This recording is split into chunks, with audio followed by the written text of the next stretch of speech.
Nous allons maintenant écouter le dernier exposé de cette session, l'exposé de Hervé Delingette, qui est ingénieur et docteur de l'École centrale. Alors c'est une coïncidence, il est de la même promo que Jean-François Mangin, et je l'ai appris juste avant cette session.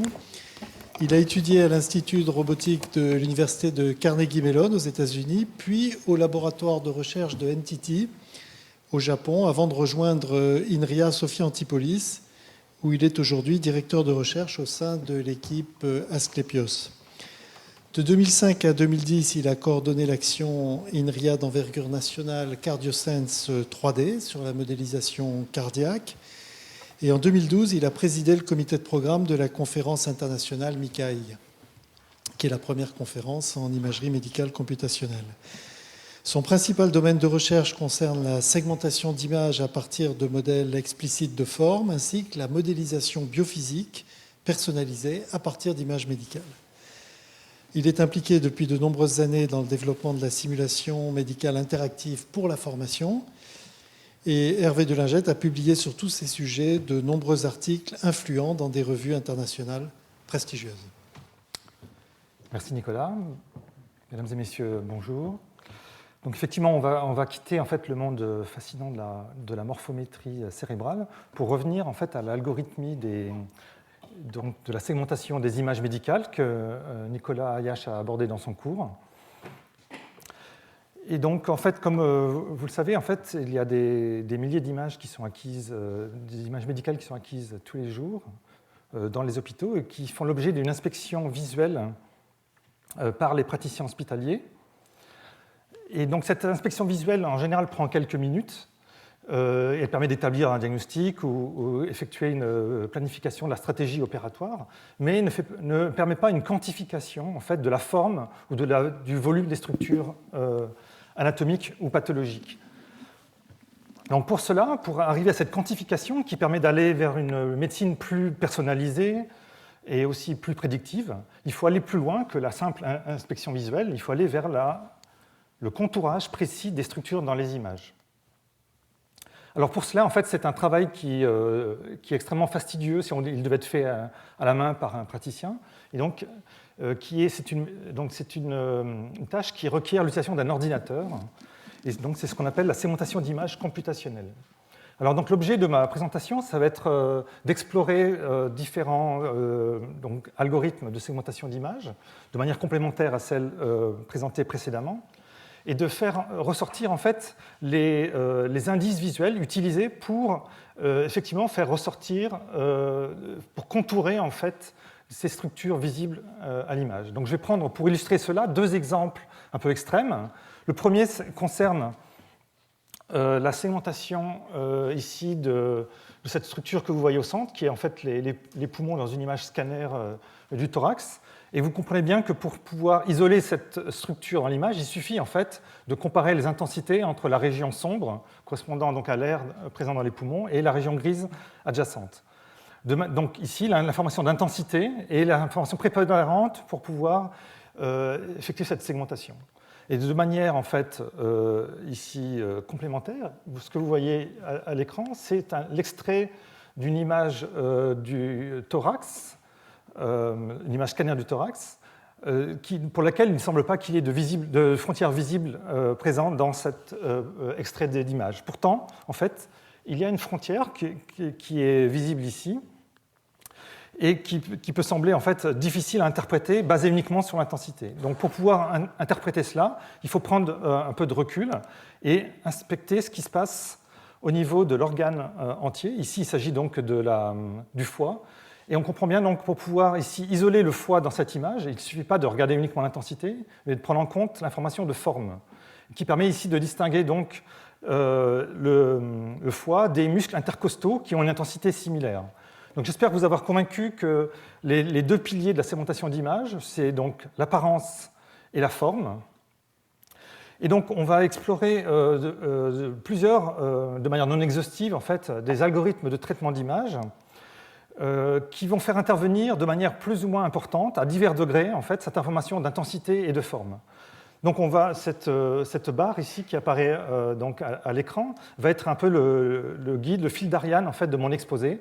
Et on va avoir à divers degrés en fait, plusieurs algorithmes de traitement d'image. Et on va commencer par ceux qui ne font intervenir uniquement l'intensité, donc qui apparaissent ici à gauche, et pour lesquels aucune forme caractéristique n'est utilisée pour pouvoir isoler les structures dans l'image. Et donc, ce sont des techniques qui ont déjà été présentées dans le cours précédent, notamment les techniques de classification d'intensité ou des techniques d'apprentissage, dans lesquelles chaque voxel est considéré indépendamment les uns des autres. Alors, on va maintenant progresser sur l'information contextuelle.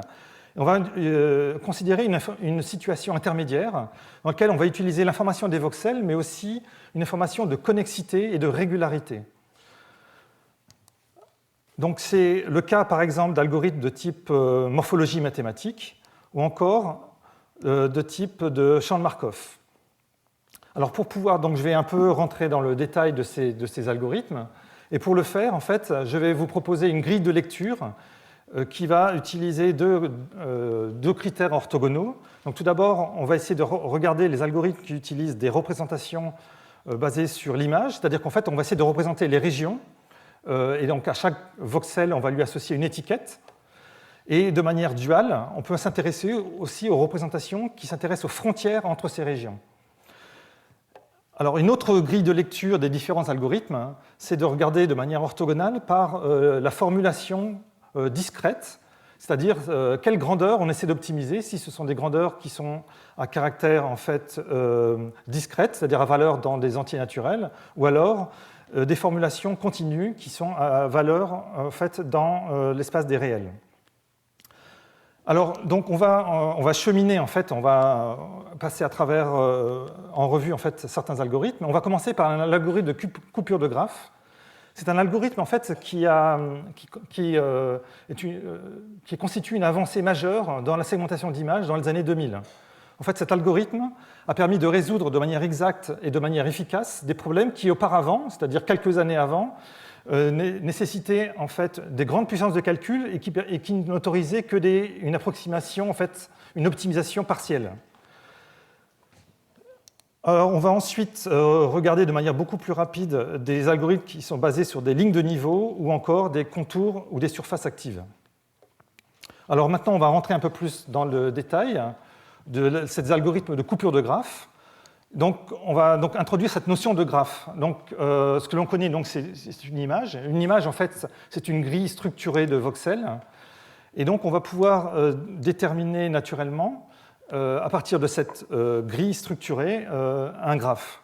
Alors, pour cela, on va commencer par associer à chacun des voxels de l'image une probabilité, la probabilité que le voxel YI appartienne à la classe d'étiquette L.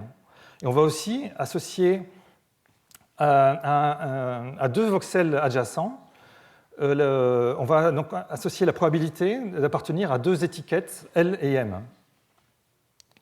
Alors maintenant, une fois que l'on a notre image, on va pouvoir en déduire un graphe dual, et on va considérer ici donc, la formulation des champs de Markov, pour lesquels on peut montrer que la segmentation la plus probable, c'est-à-dire celle qui va maximiser la probabilité jointe, correspond en fait à la minimisation d'une énergie qui est la somme de deux termes. Donc le premier terme ici correspond, en fait, est attaché à chaque voxel et correspond en fait au coût que le voxel YI, donc le coût pour que le voxel YI appartienne à la classe L. Et ensuite, donc le deuxième terme, c'est le terme ici psi2 qui appartient qui est attaché en fait à deux voxels voisins et qui correspond au coût pour lesquels les deux voxels YI et YJ ont une étiquette L et M. Alors en fait, ce coût, il va être de telle sorte qu'il sera nul si les deux étiquettes sont les mêmes, et il sera un coût strictement positif si les deux étiquettes sont différentes. Et ainsi, donc, grâce à ce terme, on va pouvoir faire en sorte que les voxels d'une même région seront connexes, seront voisins les uns des autres. Alors, donc, une avancée a été faite en 1989 par 3 chercheurs de l'université de Durham en Angleterre, et qui ont montré que minimiser l'équation précédente revient à minimiser une coupure de graphe. qui est une approche en fait combinatoire. Alors en fait, il y a des hypothèses pour cela, pour qu'il y ait cette équivalence entre minimiser l'énergie et minimiser une coupure de graphe. Donc cette hypothèse, c'est que les étiquettes appartiennent à uniquement deux classes. Donc la variable y qui appartient à une variable binaire, que les termes unaires psi1 soient strictement positifs, que les termes donc, qui sont attachés aux arêtes soient de termes de nature quadratique, et enfin qu'il existe une sorte de règle d'inégalité triangulaire à respecter qu'on appelle une contrainte submodulaire. Et donc, avec ces hypothèses, il a pu montrer qu'on peut minimiser cette énergie exactement avec un minimum global en résolvant un problème de minimisation de coupure de graphe. Alors maintenant, je vais vous montrer qu'est-ce que c'est qu'un problème de coupure de graphe. Donc, on va considérer ici un exemple simple avec une image ici en 2 dimensions avec des pixels en niveau de gris. Et à droite, vous avez ici le graphe dual associé que j'ai déjà mentionné. Donc, pour pouvoir résoudre le problème de segmentation, on a déjà donc défini un coût de séparation des voxels qui est défini sur donc les arêtes qui joignent les deux voxels. Et on va ensuite rajouter 2 nouveaux nœuds. Chaque nœud correspond à chacune des 2 étiquettes que l'on cherche à attribuer. Donc un nœud qu'on appelle un nœud source et un nœud qu'on appelle un puits. Alors on va ensuite rajouter des arêtes supplémentaires dans lesquelles on va rajouter un coût qui est le coût d'appartenance à l'étiquette 0 et le coût d'appartenance à l'étiquette 1. Alors si l'utilisateur souhaite, il peut en fait imposer des étiquettes à quelques voxels. Donc par exemple, ici on va dire que les nœuds en bas à droite et le nœud en bas à gauche appartiennent à l'étiquette rouge et à l'étiquette verte. Donc pour cela, il suffit de modifier les valeurs associées aux 2 arêtes ici montrées en gras et de les mettre à des valeurs très élevées. Donc, ensuite, on va définir ce qu'est une coupure de graphe. Donc, une coupure de graphe, c'est simplement un ensemble de voxels dont la suppression crée plusieurs composantes connexes. Et le coût du graphe, c'est simplement la somme des coûts associés à chacune des arêtes. Alors, de plus, il y a une propriété extrêmement intéressante, c'est qu'on peut montrer que déterminer la coupure de graphe minimale, c'est équivalent à déterminer les arêtes qui vont saturer le flux qui passerait donc d'une source à un puits. Donc si on fait une analogie hydraulique dans laquelle les arêtes correspondent à des tuyaux, et donc la valeur associée aux arêtes correspondrait au diamètre du tuyau, donc on va chercher à déterminer les arêtes pour lesquelles on a une saturation du flux qui traverse ces arêtes. Alors donc pour effectuer cela, il y a un algorithme combinatoire qu'on appelle un algorithme de coupure de graphe, et qui permet ainsi de pouvoir déterminer automatiquement l'appartenance pour chaque voxel à une étiquette, comme on le voit ici avec la classe respectivement rouge et la classe verte. Alors donc voici ici un exemple sur une image médicale. Vous avez ici une image IRM du cœur dans lequel l'utilisateur a utilisé un pinceau dans lequel il a attribué une couleur bleue à des voxels du myocarde et une couleur rouge à des voxels de l'endocarde. Et en utilisant cet algorithme de coupure de graphe, avec un temps extrêmement faible, on est capable de déterminer ainsi la frontière entre le myocarde et l'endocarde. Et ainsi, on peut voir que les pixels similaires sont dans un même segment. Alors, les algorithmes de coupure de graphe, ils ont été proposés depuis les années 50, notamment par l'algorithme de Ford et Fulkerson. Et ensuite, ils ont été optimisés pour des graphes liés à des images en 2004 par Boykov et Kolmogorov. Alors maintenant, si on cherche non pas à étiqueter en 2 classes, mais en plusieurs classes, le problème ne peut plus être résolu de manière exacte, mais si on utilise l'algorithme d'expansion alpha, on peut montrer qu'on a une borne entre l'optimum local et l'optimum global. Donc, ce qui est un algorithme des propriétés extrêmement intéressantes. Vous avez ici un exemple ici de segmentation en 4 classes du poumon. Alors, il existe d'autres algorithmes d'optimisation que ceux des coupures de graphe qui ont été développés plus récemment. Et donc, certains, ceux qui sont mentionnés ici, permettent une optimisation quasi optimale des fonctionnels et en des temps extrêmement intéressants. Donc, il s'agit souvent des algorithmes développés dans un cadre bayésien, mais qui ont été étendus pour prendre en compte ici des graphes quelconques. Et également aussi d'autres méthodes utilisant des variables continues et pas seulement binaires, comme par exemple les algorithmes de coupure de graphes normalisés, les algorithmes utilisant en fait des notions de distance géodésique, l'algorithme du marcheur aléatoire ou encore des algorithmes de ligne de partage des eaux généralisés qui en plus ont proposé un cadre plus général pour pouvoir intégrer les algorithmes précédemment mentionnés. Alors maintenant, donc je pense que j'ai couvert donc ici les principes de la segmentation d'images dans lequel on va utiliser une hypothèse de connexité, de voisinage entre les voxels. Maintenant, si on veut aller un peu plus loin, on va utiliser une hypothèse de régularité. C'est-à-dire on veut en faire en sorte que la frontière entre deux régions voisines soit, par exemple, la plus lisse possible, la plus régulière possible. Donc voici, par exemple, dans le cas du foie, ça paraît une hypothèse raisonnable puisque vous pouvez voir ici l'anatomie ici et la forme relativement régulière de la capsule de Glisson qui entoure le foie. Alors donc l'hypothèse qui est la plus couramment effectuée, c'est une hypothèse qui consiste à minimiser la longueur ou la surface des frontières entre les structures segmentées. Donc il y a l'algorithme historique proposé par Mumford et Shah en 1989, également les algorithmes de contours géodésiques, des contours actifs géodésiques formulés par Cazeles en 1997. Vous pouvez voir ici à l'écran des exemples de ces segmentations donc, qui permettent là encore de minimiser une longueur, mais c'est une longueur définie dans une métrique qui dépend du gradient de l'image. Alors, pour pouvoir utiliser ces méthodes, il faut utiliser une représentation un peu différente de celle que l'on a vue jusqu'à présent. Ce sont des représentations par courbe de niveau. Les courbes de niveau, ce sont des fonctions implicites qui correspondent au passage par zéro d'une fonction scalaire, comme vous pouvez le voir ici, et dont l'évolution correspond à l'application d'une équation dérivée partielle qui est guidée par la fonction f qui guide donc la vitesse d'évolution du contour. Maintenant, si on veut aller plus loin et pas seulement s'intéresser à minimiser la longueur entre deux régions adjacentes, on peut aller donc plus loin et s'intéresser à minimiser la courbure de l'interface entre deux régions.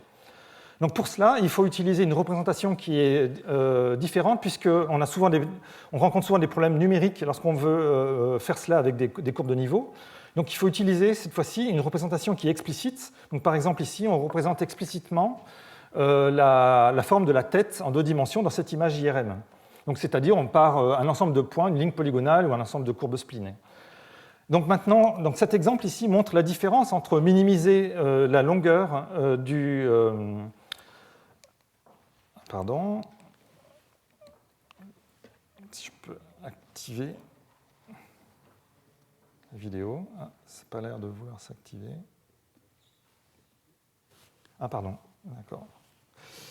Donc, on voit ici la différence entre les deux approches. Dans le cas où on minimise la longueur des contours, on voit que ça crée évidemment un biais de rétrécissement, et ce biais peut avoir un impact sur la qualité de la segmentation. Par contre, quand on minimise cette courbure, il y a absolument cette absence de biais.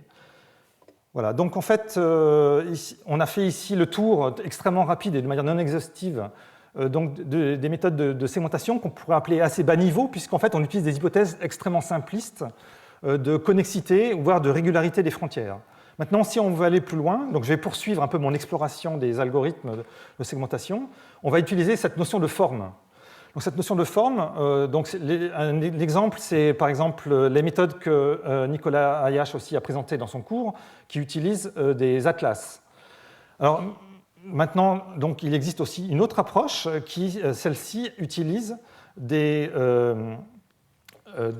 surfaces déformables, des modèles déformables. Donc, ces modèles déformables, elles modélisent la frontière entre deux régions et elle va ajuster, optimiser, si vous voulez, la forme de cette frontière pour venir s'appuyer sur les contours visibles de la surface, du contour apparent de la structure.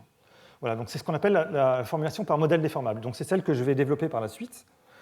Mais avant d'aller plus loin, on va un peu rentrer dans le détail de qu'est-ce que c'est qu'une forme d'une structure.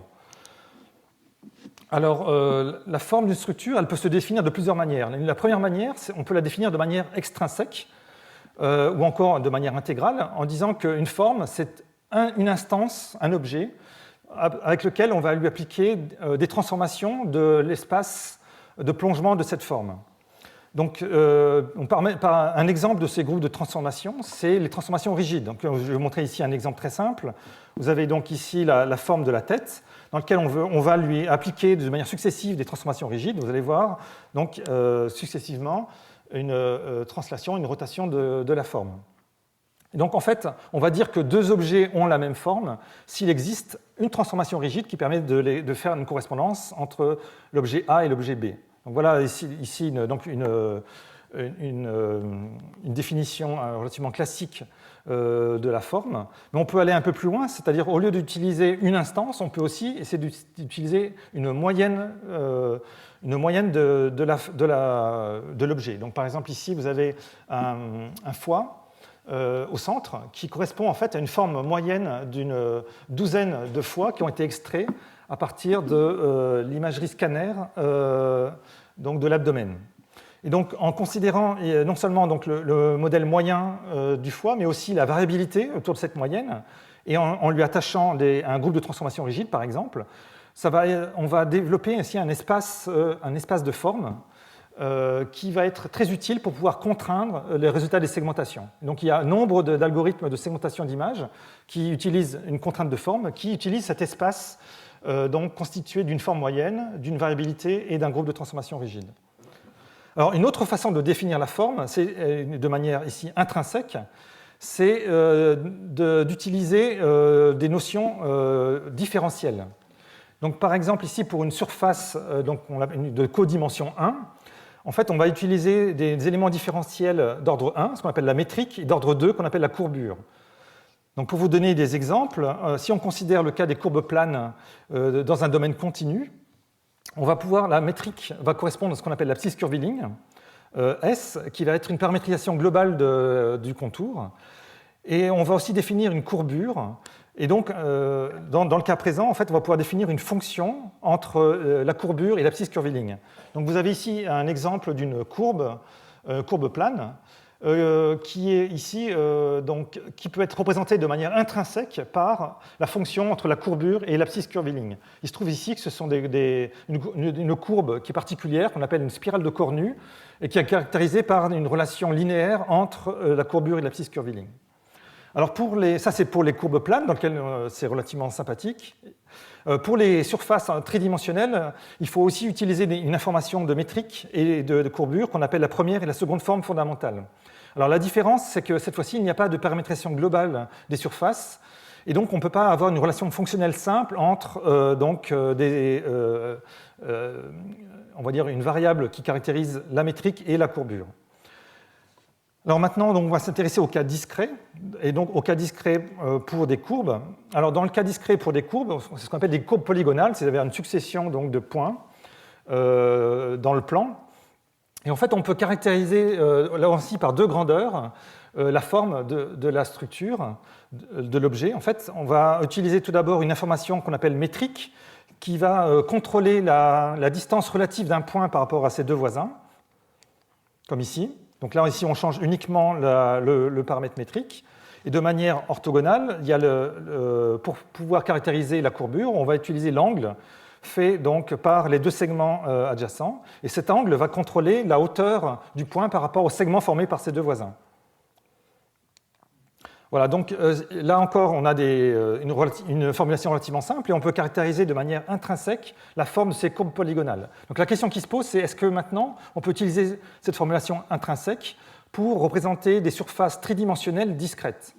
Alors pour répondre à cette question, il faut qu'on prenne d'abord un peu de recul et que l'on regarde quels sont les types de représentations géométriques possibles pour des modèles déformables, des surfaces déformables.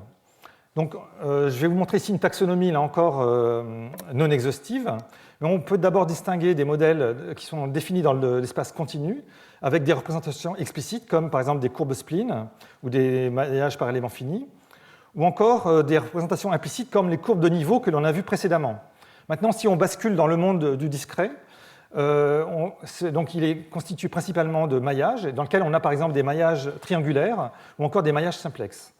Et on va s'intéresser en fait à cette dernière présentation, donc des maillages simplexes que j'ai introduits lors de ma thèse. et pour lequel, en fait, c'est une représentation qui autorise donc une représentation intrinsèque de la forme pour des surfaces tridimensionnelles.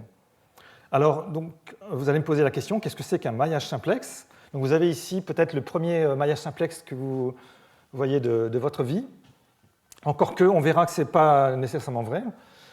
Donc, c'est un maillage simplex du foie, qui est caractérisé par une topologie particulière. Donc, si vous regardez bien, pour chaque sommet, vous pouvez voir qu'il y a 3 sommets adjacents.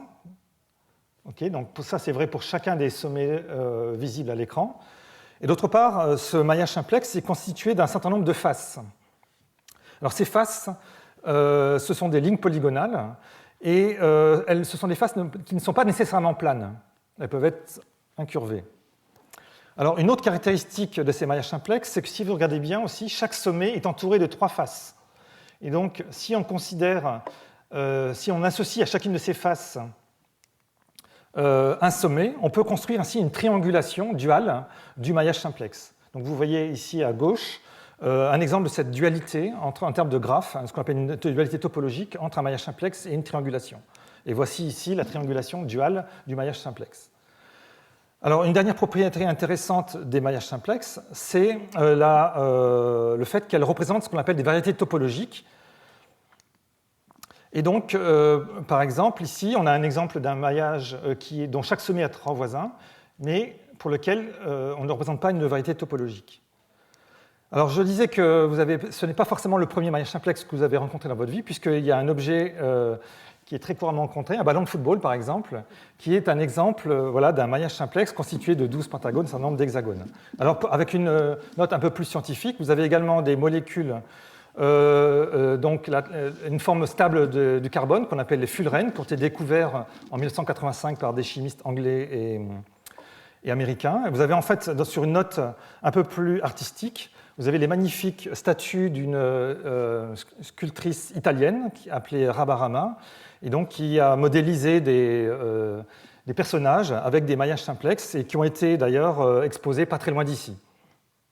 Alors pour revenir en fait, entre les maillages simplex et les triangulations, donc je vous ai parlé d'une dualité, mais il y a aussi donc une relation extrêmement intéressante en termes de nombre de sommets et de nombre de sommets connexes à un sommet donné et le nombre de sommets par face.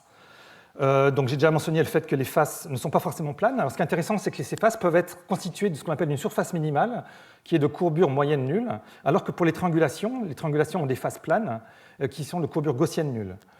Et vous avez ensuite une notion intéressante en termes de courbure. Pour un maillage simplex qui est entouré de 3 voisins, on peut définir une sphère qui passe par ces 3 voisins, et on peut ainsi définir une courbure qu'on appelle une courbure moyenne associée à chaque sommet. Et associé à cette courbure, on peut définir un angle simplex qui est relié très simplement avec cette courbure. Donc maintenant, on peut ainsi donc définir une paramétrisation locale de la forme. On peut ainsi voir l'influence ici, par exemple, des paramètres métriques, donc 2 paramètres métriques pour contrôler la position dans le plan tangent, et ensuite l'influence ici de l'angle simplex pour pouvoir contrôler la hauteur du point sur le triangle fait par ces 3 voisins. On peut ainsi utiliser donc, cette notion intrinsèque de forme pour pouvoir contrôler donc, la forme des surfaces déformables. Et on peut appliquer ainsi ces modèles déformables pour pouvoir effectuer de la segmentation d'images, comme vous pouvez le voir ici avec l'exemple de la déformation du foie, pour pouvoir segmenter donc, une image scanner du foie, voilà, dans lequel le foie va venir contourer les contours visibles de l'objet. Et vous pouvez ici voir un exemple sur une séquence temporelle d'images cardiaques. Ici, on prend en compte non seulement l'information de forme, mais aussi l'information de trajectoire, puisqu'on a incorporé cette notion temporelle. Alors donc voici la fin un peu de mon parcours non exhaustif des algorithmes de segmentation d'images. Donc j'aimerais terminer par des perspectives. Donc je voudrais tout d'abord mentionner le fait que la segmentation interactive comme celle que j'ai illustrée pour les coupures de graphes, je pense que c'est donc des approches extrêmement bien adaptées à la pratique clinique, à condition qu'elles soient en temps réel et qu'elles prennent en compte aussi la forme des structures, ce qui n'est pas actuellement le cas. Donc, une deuxième perspective que je trouve extrêmement importante, c'est de quitter le monde déterministe quand on parle de segmentation d'images et d'aborder en fait une notion plutôt probabiliste. Donc voici ici, pour illustrer ceci, l'exemple d'une image IRM donc de la prostate qui a été segmentée par 5 experts. Et vous pouvez voir ici la variabilité des segmentations des 5 experts. Et donc, il est, me semble, à mon avis, très intéressant de pouvoir, au lieu de pouvoir estimer la segmentation la plus probable, comme le font l'ensemble des algorithmes que j'ai présentés jusqu'à présent, de s'intéresser en fait, à la famille des segmentations les plus plausibles, c'est-à-dire celles dont la probabilité est supérieure à une valeur donnée. Et enfin, donc, je voudrais mentionner évidemment l'influence majeure du big data, donc des données massives. Donc, chaque jour, des milliers d'images sont acquises, mais ne sont pas utilisées pour pouvoir construire des bases de données. Donc je pense que ce sont des choses qui vont effectivement donc, changer dans l'avenir.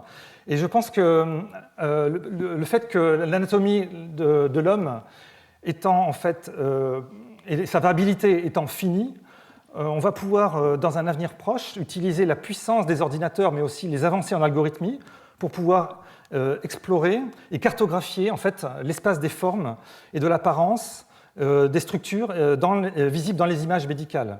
Et grâce à cette carte, on va pouvoir ainsi améliorer l'interprétation des images et aller vers donc, une quantification systématique permettant en fait, donc, une approche plus quantitative et personnalisée de la médecine. Voilà, je vous remercie.